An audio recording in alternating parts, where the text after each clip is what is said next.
My name is Nguyen. I'm an occupational therapist. I work at Kaiser Permanente in Riverside, the best location ever because the patients are the best in the Inland Empire.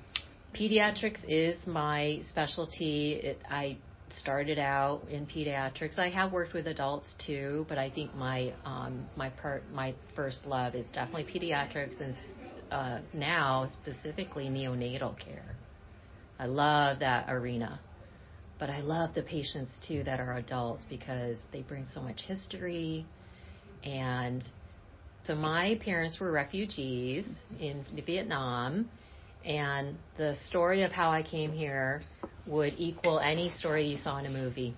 You really would not believe it. And so we escaped in 1975 in the fall of Saigon in April. Luckily, my dad was working with the South Vietnamese, so he was on a base. So my mother was a teacher, and she was taking care of my sister, who was 6 months at the time. But I was being taken care of in another city by a great aunt. So because my mom was on her own, she had some family, she couldn't take care of both of us. So my dad wanted my mom to visit him on the base. So this was the first time, and she picked me up at the insistence of my aunt. She picked me up. If she hadn't picked me up, I would still be in Vietnam. It's an hour and a half and dirt roads. I went to visit in 2001. It was not easy, to get from one place to another. So she picked me up, and she was doing it by herself. 2 kids, and she comes to visit him, and they have, alarms all the time, with bombs or raids. So my dad said they thought it was just a drill because it was at night. So it turned out they were evacuating everybody, all women and children. So my parents describe it as running for your life.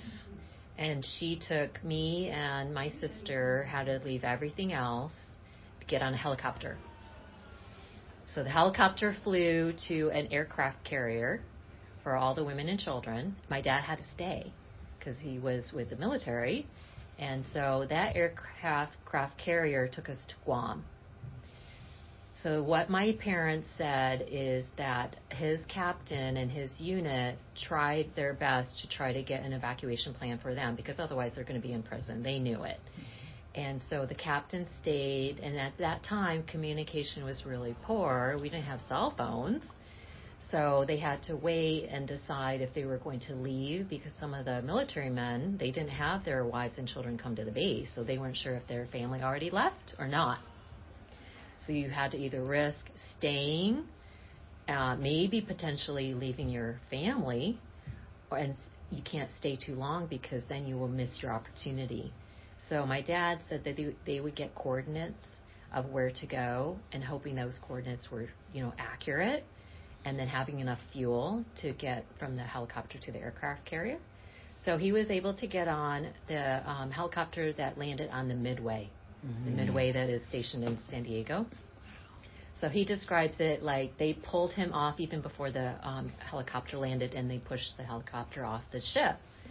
So he goes to Guam too. And then they describe it as, so my dad was in the street, my mom was in the street, and she recognized the back of his head and yells out for him, and he turns around, that's him. So that's how they found each other.